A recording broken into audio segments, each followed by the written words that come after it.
बोलो सच्चे दरबार की जय। बोलो शेरावाली मैया की जय। व्यास जी बोले, उन सैनिकों की बात सुनकर राजा महिष क्रोधित हो उठा और उसने सारथी से कहा, 1000 गधों से जुटे हुए ध्वजा तथा पताकाओं से शोभित अनेक प्रकार के आयुधों से परिपूर्ण सुंदर चक्कों तथा जुए से विभूषित तथा प्रकाशमान मेरा अद्भुत रथ तुरंत ले आओ। सारथी भी तत्क्षण रथ लाकर उससे कहा कि हे राजन, सुसज्जित रथ लाकर दिया गया जो द्वार पर खड़ा है। ये सभी आयुधों से समन्वित तथा उत्तम अस्त्रों से युक्त है। रथ के आने की बात सुनकर महाबली दानवराज महिष मनुष्य का रूप धारण करके युद्ध भूमि में जाने को तैयार हुआ। उसने अपने मन में सोचा कि यदि मैं अपने महिष रूप में जाऊंगा तो देवी मुझ श्रृंग युक्त महिष को देखकर अवश्य उदास हो जाएगी। स्त्रियों को रूप, सुंदर रूप, चातुर्य अत्यंत प्रिय होता है। अतः आकर्षक रूप तथा चातुर्य से संपन्न होकर मैं उसके पास जाऊंगा, जिससे मुझे देखते ही वह युवती प्रेम युक्त मोहित हो जाएगी। मुझे भी इसी स्थिति में सुख होगा, अन्य किसी स्वरूप से नहीं। मन में ऐसा विचार करके महाबली वह दानवेंद्र महिष रूप छोड़कर एक सुंदर पुरुष बन गया। वह सभी प्रकार के आयुध को धारण किए हुए था। वह ऐश्वर्य संपन्न था। वह सुंदर आभूषणों से अलंकृत था। उसने दिव्य वस्त्र धारण कर रखे थे, केयूर और हार पहने तथा हाथ में धनुष बाण धारण किए रथ पर बैठा हुआ वह कांतिमान दैत्य दूसरे कामदेव के सदृश प्रतीत हो रहा था। माननीय सुंदरियों का भी मन हर लेने वाला ऐसा सुंदर रूप बनाकर वह मदोन्मत्त दैत्य अपनी विशाल सेना के साथ देवी की ओर चला। अनेक वीरों से घिरे हुए उस दैत्यराज महिषासुर को आया हुआ देखकर देवी ने अपना शंख बजाया। लोगों को आश्चर्यचकित कर देने वाली उस शंख ध्वनि को सुनकर भगवती के पास आया वह दैत्य हंसता हुआ उनसे कहने लगा, हे देवी, इस परिवर्तनशील जगत में रहने वाला व्यक्ति, वह स्त्री अथवा पुरुष चाहे कोई भी हो, सब प्रकार से सुख ही चाहता है। इस लोक में सुख मनुष्यों को संयोग से ही प्राप्त होता है। वियोग में सुख होता ही नहीं। संयोग भी अनेक प्रकार का होता है। मैं उन भेदों को बताता हूँ, सुनो। कहीं उत्तम प्रीति के कारण संयोग हो जाता है और कहीं स्वभावतः संयोग हो जाता है। इसमें सर्वप्रथम मैं प्रीति से उत्पन्न होने वाले संयोग के विषय में अपनी बुद्धि के अनुसार बता रहा हूँ। माता पिता का पुत्र के साथ होने वाला संयोग उत्तम कहा गया है। भाई का भाई के साथ संयोग किसी प्रयोजन से होता है, अतः वह मध्यम माना गया है। उत्तम सुख प्रदान करने के कारण पहले प्रकार के संयोग को उत्तम तथा दूसरे उससे कम सुख प्रदान करने वाले के कारण दूसरे प्रकार के संयोग को मध्यम कहा गया है। विविध विचारों से युक्त चित्त वाले तथा प्रसंगवश एकत्रित नौका में बैठे हुए लोगों के मिलने को विद्वानों ने स्वाभाविक संयोग कहा है। बहुत कम समय के लिए सुख प्रदान करने के कारण विद्वानों के द्वारा इसे कनिष्ठ संयोग कहा गया है। अत्युत्तम संयोग संसार में सदा सुखदायक होता है।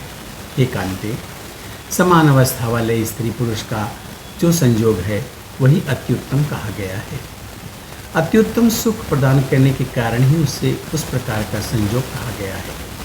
चातुर्य, रूप, वेश, कुल, शील, गुण आदि में समानता रहने पर परस्पर सुख की अभिवृत्ति कही जाती है। यदि तुम मुझ वीर के साथ संयोग करोगी तो तुम्हें अत्युत्तम सुख की प्राप्ति होगी, इसमें संदेह नहीं है। हे प्रिय, मैं अपनी रुचि के अनुसार अनेक प्रकार का रूप धारण कर लेता हूँ। मैंने इंद्र आदि सभी देवताओं को संग्राम में जीत लिया है। मेरे भवन में इस समय जो भी दिव्य रत्न है उन सबका तुम उपभोग करो अथवा इच्छानुसार उसका दान करो। अब तुम मेरी पटरानी बन जाओ। हे सुंदरी, मैं तुम्हारा दास हूँ। तुम्हारे कहने से मैं देवताओं से बैर करना भी छोड़ दूँगा, इसमें संदेह नहीं है। तुम्हें जैसे भी सुख मिलेगा मैं वही करूँगा। हे विशाल लोचने, अब तुम मुझे आज्ञा दो और मैं उसका पालन करूँ। हे मधुर भाषणी, मेरा मन तुम्हारे रूप पर मोहित हो गया है। हे सुंदरी, मैं तुम्हें पाने के लिए व्याकुल हूँ, इसलिए इस समय तुम्हारी शरण में आया हूँ। हे रंभोरु, काम बाण से आहत मुझ शरणागत की रक्षा करो। शरण में आए हुए की रक्षा करना सभी धर्मों में उत्तम धर्म है। श्याम नेत्रों वाली हे कृष्णोदरी, मैं तुम्हारा सेवक हूँ। मैं मरण पर्यंत सत्य वचन का पालन करूँगा, इसके विपरीत नहीं करूँगा। हे तनवंगी, नानाविध आयुधों को त्याग कर मैं तुम्हारे चरणों में अवनत हूँ। हे विशालाक्षी, मैं कामदेव के बाणों द्वारा संतप्त हो रहा हूँ, अतः तुम मेरे ऊपर दया करो। हे सुंदरी, जन्म से लेकर आज तक मैंने ब्रह्मा आदि देवताओं के समक्ष भी दीनता नहीं प्रदर्शित की, किंतु तुम्हारे समक्ष आज उसे प्रकट कर रहा हूँ। ब्रह्मा आदि देवता सम्रांगण में मेरे चरित्र को जानते हैं। हे भामिनी, वही मैं आज तुम्हारी दास्ता स्वीकार करता हूँ। मेरी ओर देखो। व्यास जी बोले।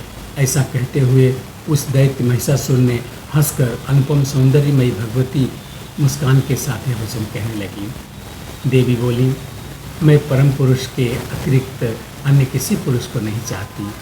हे दैत्य, मैं उनकी इच्छा शक्ति हूँ और मैं ही सारे संसार की सृष्टि करती हूँ। वह विश्वात्मा मुझे देख रहे हैं। मैं उनकी कल्याणमयी प्रकृति हूँ। निरंतर उनके सानिध्य के कारण ही मुझ में शाश्वत चेतना है। वैसे तो मैं जड़ हूँ, किंतु उन्हीं के संयोग से मैं चेतना युक्त हो जाती हूँ। जैसे चुंबक के संयोग से साधारण लोहे में भी चेतना उत्पन्न हो जाती है। मेरे मन में कभी भी विषय भोग की इच्छा नहीं होती। हे मंदबुद्धि, तुम मूर्ख हो जो कि स्त्री संग करना चाहते हो। पुरुष को बांधने के लिए स्त्री जंजीर कही गई है। लोहे से बंधा हुआ मनुष्य बंधन मुक्त हो भी सकता है, किंतु स्त्री के बंधन में बंधा हुआ प्राणी कभी नहीं छूटता। हे मूर्ख, मूत्रागार गोही अंग का सेवन क्यों करना चाहते हो? सुख के लिए मन में शांति धारण करो। शांति से ही तुम सुख प्राप्त कर सकोगे। स्त्री संग से बहुत दुख मिलता है। इस बात को जानते हुए भी तुम अज्ञानी क्यों बनते हो? तुम देवताओं के साथ वैरभाव छोड़ दो और पृथ्वी पर इच्छानुसार विचरण करो। यदि जीवित रहने की तुम्हारी अभिलाषा हो तो पाताल लोक चले जाओ अथवा मेरे साथ युद्ध करो। इस समय मुझ में पूर्ण शक्ति विद्यमान है।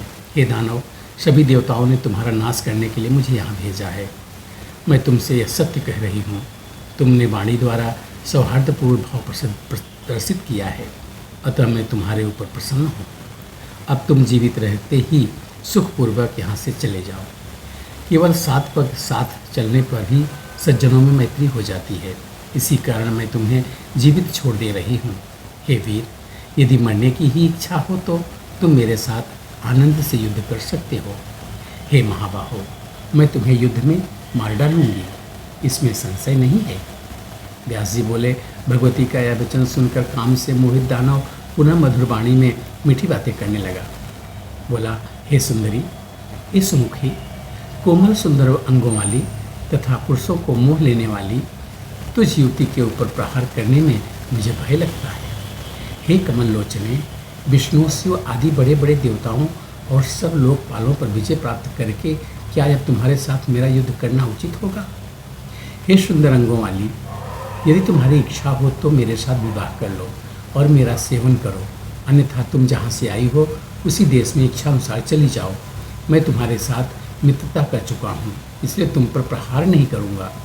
यह मैंने तुम्हारे लिए हितकर तथा कल्याणकारी बात बताई है, इसलिए तुम सुखपूर्वक यहाँ से चली जाओ। सुंदर नेत्रों वाली, तुझ रमणी का वध करने से मेरी कौन सी गरिमा बढ़ जाएगी? स्त्री हत्या, बाल हत्या तथा ब्रह्म हत्या का पाप बहुत ही जघन्य होता है। हे बरानने, मैंने तो तुम्हें बलपूर्वक पकड़कर अपने घर निश्चित रूप से ले जा सकता हूँ, किंतु बल प्रयोग से मुझे सच्चा सुख नहीं मिलेगा। उसमें भोग सुख कैसे प्राप्त हो सकता है? अतएव हे सुकेश, मैं बहुत विनीत भाव से तुमसे कह रहा हूँ कि जैसे पुरुष को अपनी प्रिया के मुख कमल के बिना सुख नहीं मिलता, उसी प्रकार स्त्रियों को भी पुरुष के बिना सुख नहीं मिलता। संयोग में सुख उत्पन्न होता है और वियोग में दुख। तुम सुंदर रूपवती और सभी आभूषणों से अलंकृत हो। यह सब होते हुए भी तुझमें चतुरता क्यों नहीं है जिसे तुम मुझे स्वीकार नहीं कर पा रही हो? इस तरह भोगों को छोड़ देने का परामर्श तुम्हें किसने दिया है? हे मधुरभाषिणी, ऐसा करके किसी शत्रु ने तुम्हें धोखा दिया है। हे कांते, अब तुम यह आग्रह छोड़ दो और अत्यंत सुंदर कार्य करने में तत्पर हो जाओ। विवाह संपन्न हो जाने पर तुम्हें और मुझे दोनों को सुख प्राप्त होगा। विष्णु लक्ष्मी के साथ, ब्रह्मा सावित्री के साथ, शंकर पार्वती के साथ, इंद्र शची के साथ रहकर ही सुशोभित होते हैं। पति के बिना कौन स्त्री चिर अस्थायी सुख प्राप्त कर सकती है? हे सुंदरी, कौन सा ऐसा कारण है जिससे तुम मुझ जैसे उत्तम पुरुष को अपना पति नहीं बना रही हो? हे कांते, ना जाने मंदबुद्धि कामदेव इस समय कहाँ चला गया, जो अपने अत्यंत कोमल तथा मादक पंचबाणों से तुम्हें आहत नहीं कर रहा है। हे सुंदरी, मुझे तो लगता है कामदेव भी तुम्हारे ऊपर दयालु हो गया है और तुम्हें अबला समझते हुए वह अपने बाण नहीं छोड़ रहा है। हे तिरछी चितवन वाली सुंदरी, संभव है उस कामदेव को भी मेरे साथ कुछ शत्रुता हो, इसलिए वह तुम्हारे ऊपर बाण न चलाता हो। अथवा यह भी हो सकता है कि मेरे सुख का नाश करने वाले मेरे शत्रु देवताओं ने उस कामदेव को मना कर दिया हो, इसलिए वह तुम्हारे ऊपर अपने बाणों से प्रहार नहीं कर रहा है। हे मृग शावक के समान नेत्रों वाली, मुझे त्याग कर तुम मंदोदरी की भांति पश्चाताप करोगी। हे तन्वंगी, पति रूप में प्राप्त सुंदर तथा अनुकूल राजा का त्याग करके बाद में मंदोदरी जब कामार्थ मोह से व्याकुल अंतःकरण वाली हो गई, तब उसने एक धूर्त को अपना पति बना लिया था। यहाँ पे पंचम स्कंद का 16वां अध्याय पूरा होता है। बोलो सच्चे दरबार की जय।